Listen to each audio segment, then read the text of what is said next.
Gipangita sa iyang pamilya ang usa ka amahan nga nagtrabaho nga isip construction worker sa Cagayan de Oro City nga hantud karon wala pa mauli sa ilang Pinoyanan sa Danau City, Cebu. Si Merced Allen Pasay nga midangop sa Brigada Action Center nagkanayon nga ang iyang amahan nga si Alan Pasay, 53 anyos, gihari sa usa ka foreman nga si Ricardo Quiles Himungala aron sa pagpatrabaho sa usa ka construction company nga nagbase sa dakbayan sa Cotabato. Matud sa anak nga si Merced, ang ilang amahan nga samtang nagtrabaho kini sa Cotabato, ilang nahinabi kini pinaagi sa cellphone ug walay gitug-an nga problema.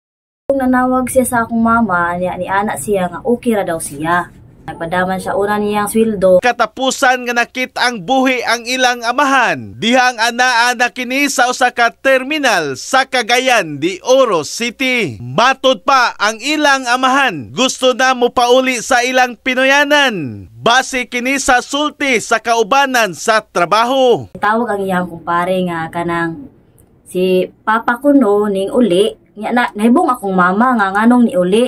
Kawa man siya nag-ingon daan nga mo pauli siya. Moto ni ana nganong ni uli man unsa mahinungdan ni ana siya nga si papa ko no tulo na kuno kaadlaw wa na ni trabaho. Nya desisyon ko si papa nga mo uli. Moto ilang gipalarga, iya gipasakay to sa driver daw nakatod si papa sa Cotabato terminal. Ihatod daw si papa dito. Mo'y giingon sa iyang kumpare. Nanawagan ang pamilya ngadto sa publiko kung kinsa man ang nakamatikod sa ilang amahan. Mamahimong mupahibaw sa sibyaan ng brigada o kaha mudangop sa police station. Nawagan na unta ko kung kinsa nakakita sa kong papa diya sa Cagayan. Kay last na mong kita sa CCTV dito man sa terminal.